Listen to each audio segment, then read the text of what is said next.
Delighted to say we have Joe McMahon with us now. Joe, good morning to you. How are you? Morning, Jared. How's things? Very good. How has it been in the aftermath? Yeah, it's been a great few days. I suppose the outpour of emotion you've seen in the immediate aftermath, and that was probably just pure emotion from the roller coaster of a year that it had been, with all the challenges that had been thrown at us, and to come out on top and experience winning All Ireland, and it was just great for the lads. What's it like from your own perspective? What's the difference between winning one on the field of play and then being involved in the backroom team and plotting the course that you did have to plot this year? How do they compare? Is it possible even to compare them? Yeah, well, funny, it's a question that I've been asked a number of times over the last number of days, and I suppose it's a difficult one, and the one constant is that we're Tyrone people, and we want what's best for Tyrone, and to achieve that, both as a player, I'm in a privileged position, along with Pete, Donny, Collie Holmes and Brian Dooher there. And I mean, you've seen it for yourself. The lads, we celebrated as if we were players also, and you could say on the pitch and also off the pitch there for a couple of days. And I think as a coach, you tend to, and you are involved as a whole group and thinking for everybody else. And as a player, you tend to just think about yourself and your own job. But I suppose it's a difficult one to compare and say one is better or one is less than the other. Much of it is the same, and in particular, when you talk about it and think about it as a coach, and you see moves coming together and what you've worked on on the training pitch, and coming to fruition on the actual day and on an Ireland final and up until that stage. It can be satisfying, but in the midst of it all, you think to yourself, you've just won All Ireland, everything's rosy, but we certainly would have a lot of things to work on if we were to build on that. Well, I mean, that's the best part about it, isn't it? The coaching journey never actually finishes, because there's no such thing as perfection in sport, really. But it must have felt pretty close to it when the final whistle goes and some of those moves have come off. Can I ask you about your role, Joe? Because obviously, we've known you as a deep thinker about the game and as somebody who could fulfil a multitude of different roles as a player. What's your job as a coach? What specifically do you look after? What are you charged with? Yeah, well, we shared the roles, and grateful to Brian and Fergal giving myself, Pete and Collie a free rein in terms of what our thoughts were, what our plans were, and with my own specific role, I was involved a lot with the skills end of things and refining the skills, and then doing it under no pressure, and then putting them in high pressure moments and exposing them in those areas. And I suppose that's the reflection and how you want to be as a player and as a team. It's all right setting up nice fancy drills and they look good, but you want to see how they are in a pressurised moment, and we got a good opportunity for that because of the group of players we had, the availability we had for most of the season, and being able to work and bounce ideas off Holmesy and Pete Donnelly along with Fergal and Brian, and I think building up to throughout the season, our main focus and the foundation of any performance is obviously the intensity and endeavour and everything that you want to give with your hard work, but your skills. It's all right having a game plan, that's one thing, but being able to execute it at a high level with the skills is very important, and that's something we focused on in particular. When you say skills, is that all aspects? Does that include shooting? Is it hand passing off your weak hand? Is it as basic and fundamental as that, to try and put the stress on the players so they realise that actually they do need to go and do a little bit of work in their own time on one specific aspect of it? Or is it actually more teamwork? What are you talking about? Yeah, so in particular with your skills, just your basic fundamentals, as simple as your hand pass, your catching, your pickup, and then just your kick passing, solo and shooting, all of those things, and it's piecing it together that you can do it under no pressure, and then being able to execute under high pressure. And it was never a case of that's saying that one thing is saying that's not good enough, that's fair enough, but why is it not good enough? And it's highlighting what maybe areas that fellas need to work on the training field and away on their own as well. And as much as you can, and I feel myself and personally, when you're going to a gym session, if you're prepared to put as much time in the gym, you should be prepared to put as much time into your skills, because those are things that you can do in your own time. And then when you bring it to the training field, it'll further press on everything that you're trying to do as a group. And I suppose you could see that to an extent, but there's still plenty to work on. It seems that a lot of the country woke up to the quality and the basic skill sets of club football in Tyrone last year when club matches were actually televised, that there's a deep reservoir of very talented, skillful footballers. So the raw materials that you have to work with, they're ingrained. Was that always the case, Joe, or is that kind of an explosion post your team in the noughties, that actually the dividend from your group then going back to the clubs and coaching has actually led to this scenario where you do have a lot of very talented players that you have to work with?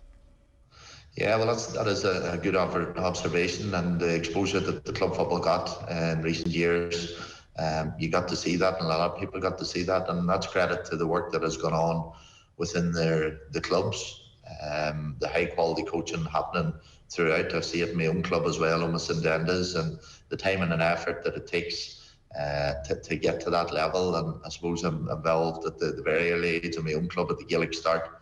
So you're talking in around 4-year-olds to 6-year-olds at that stage. And I think there has been a lot of work done throughout Tyrone clubs in the last number of years, and it's really honing in on the skills and then the game sense along with that. And you could see that a lot of the lads that I've worked with this year, some of them have played with, some of them have watched from an underage, and they always had that skill level. And you can look back to maybe those players looking at their idols from the noughties, the likes of Canavan, McGuigan, Muggsy, those lads, when they look at those players and want to emulate and see how they play the game and watch how they play the game, maybe it might think, this is what I need to do.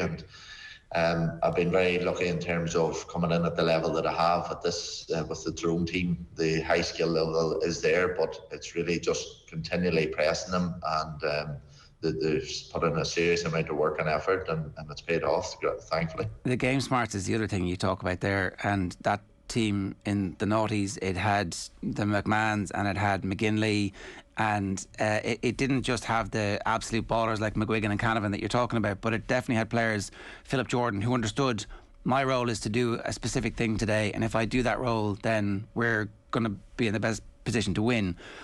In some ways it's the sublimation of ego, and I don't know how a manager manages to get that perfectly correct, but your team, this team that has just won, seems not to have too much ego in it at all, in the way that, like, you had a former candidate for Footballer of the Year on the bench, coming off the bench and scoring and scoring and scoring and scoring, and still happy to come off the bench and still, like, you know, in the perfect position to score essentially the match-winning goal that broke Mayo's hearts.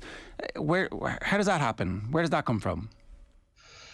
I suppose any Tyrone person, and in particular with reference to the players, I mean, they want to win, and it's almost a monkey off these lads' back, because maybe the noughties was thrown at them from the outside in, and these lads wanted to make a name for themselves as a group, and the time, the effort, the dedication, and the work that had gone on previous to this management group come in had certainly set us on our way to getting the best out of these lads. And the respect that Brian Duher, an All-Ireland winning captain, and Fergal Logan, who represented Tyrone and is a major presence and very highly thought of by the lads, everything that they brought, the environment that they created, their communication with the players, and it was just highlighting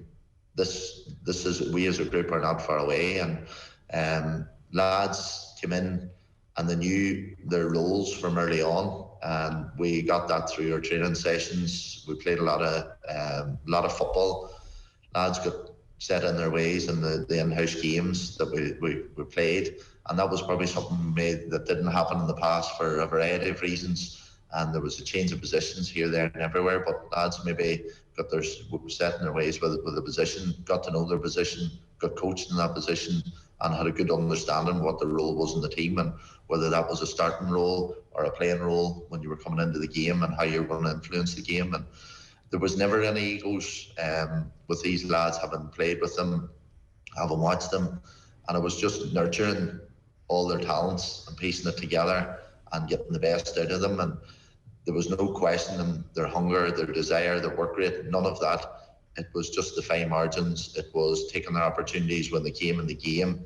It was being able to execute a skill, as we alluded to earlier, in high pressure moments. And I think when you have a leader like Paddy Campsey, and being able to lead by example, it was never much on how he said it, it's what he did and how he went about his business. The lads fed off that, and I mean, it was amazing to see him and his homecoming in Island. It helps that all of your defenders can kick the ball sweetly with the outside of the right foot over the black spot from about 40-45 metres. That's like a pretty good skill to have. It's not bad now. Paddy done it a couple of times, and he certainly has that quality there. And that's the modern day Gaelic footballer, I suppose. You're not stuck to one position, and it's having that belief that the likes of Michael McKiernan, Ronan McNamee, Paddy Campsey, you've seen it in the semi-final, all going to go up and get a point. And I suppose if you look at it, I mean, they're all major athletes. You've seen their ability to get up and down the field, but to do that is one thing. To get up there, kick the points maybe at the end of a long run, then get themselves back into position, it's exhausting. But they were well prepped and everything that they've done, and it's a few fires for opposition teams to put out if you know that scores are coming from everywhere. And I suppose you could look back and thank Racy McManaman for that. When you talk about the players, it sounds so. We've talked about the skills that they have, and we've talked about the personalities that they have, and then the coaching that they have. Who has the responsibility for actually deciding what the game plan is going to be for the semi-final and final? Like, how does that evolve from the conversations with the coaches and the management and the players? Well, I suppose it's a bit of an open shop, really, in terms of when we talk and we reflect on a training session, or we're planning for a training session. We look at maybe areas that we need to focus on, and with the short league that we had with only 3 games really, and there was a lot of reflection and a lot of work done with video, and looking at areas that we could improve upon and really building on each session.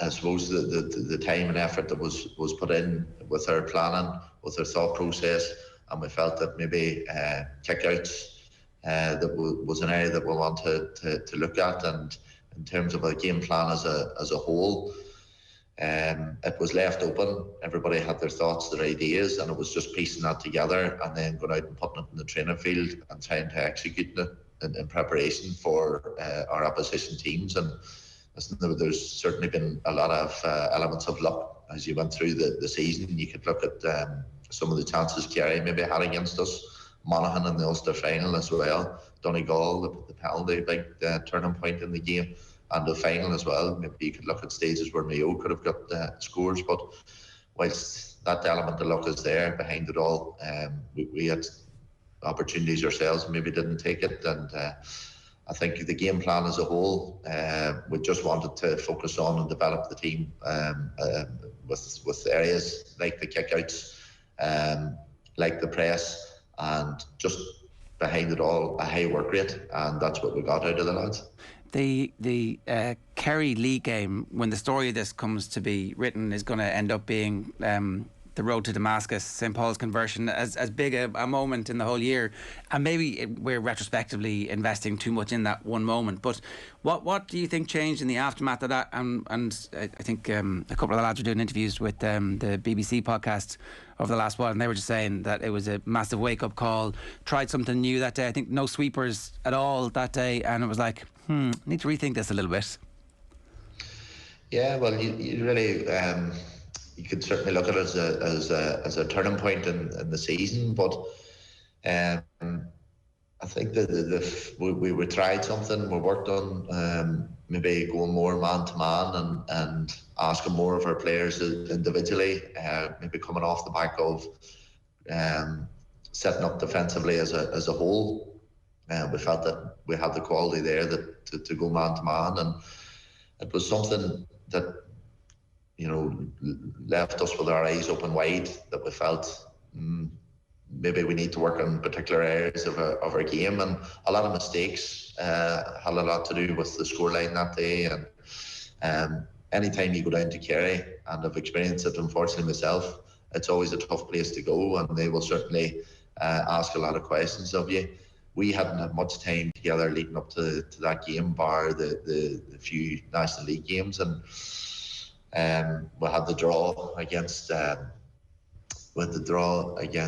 Monaghan, and we were beat by Donegal, and we'd beaten Armagh. So, I mean, in terms of prep, we might have taken our eye off the ball and felt that we are better than we were.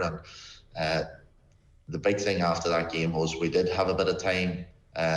Our sights were set in Cavan, which was a good game to get in terms of they were the Ulster champions. It refocused the minds, and we knew that it was going to take a lot of time and effort to build ourselves, and we never looked beyond Cavan, never looked beyond Donegal because of the route we travelled. It was a game at a time, but there were many turning points beyond that.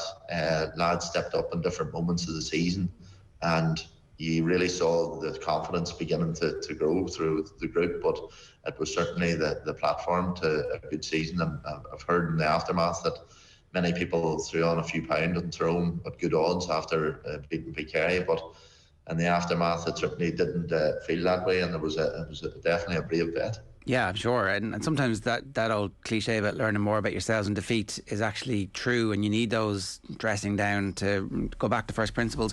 Can I ask you, you mentioned Omas and Dendas there. Conor Miller's performances this year and just his general maturity, he's kind of emerged now almost since the game as a leader publicly that he's willing to talk about stuff that we should all be willing to talk about, and that's really important. But such a composed young man, and also like endlessly gifted, it seems, a big deep thinker of the match. I've been reading his LinkedIn reviews of the Michael Jordan documentary. This is a guy who's studying leadership at PhD level. So what's he like to have in the dressing room?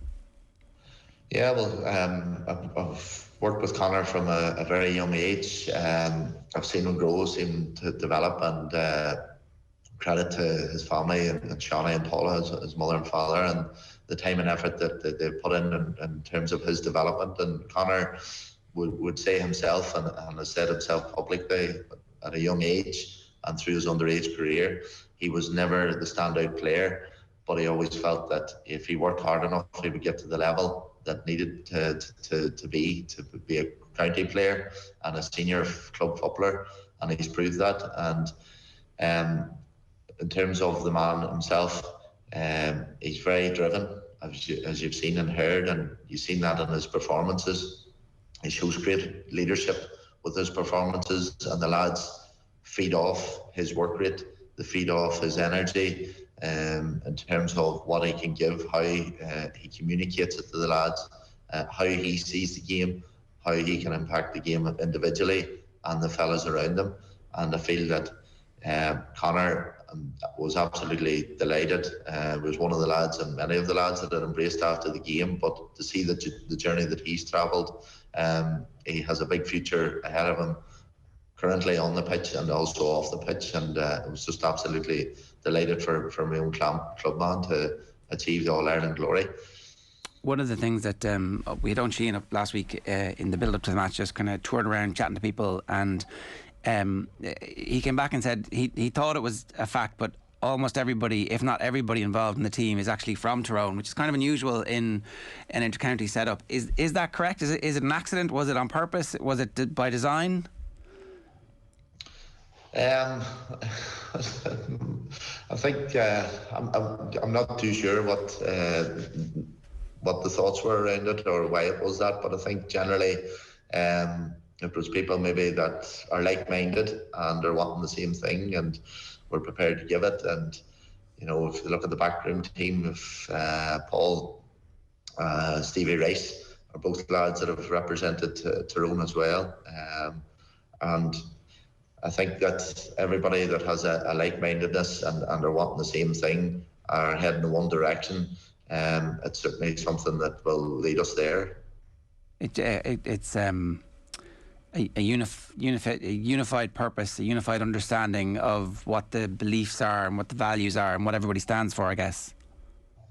It definitely is, and I think whilst everybody is wanting the same thing, there was certainly times where things were questioned, and you felt that maybe you wanted it done this way or another way. And when it come to team selection, maybe there are a few thoughts and ideas around other players and other positions, and it's a healthy conversation to have, because I suppose as the saying goes, you don't get harmony with everyone singing the same note. And I think there were definitely times in the year where questions were asked and raised and brought forward, and it's good to have that. And the beauty of the setup that Fergal and Brian had created was everybody had an input, and essentially they had the final decision, and thankfully it paid off as a whole. Yeah, no, it definitely did. Joe, it's always great to talk to you. Thanks a million for making the time for us this morning. Cheers. Congratulations. Good man, thank you. It's Joe McMahon there, part of the backroom team for Tyrone. Not a situation that happens in many sports where you have multiple managers, Kenny.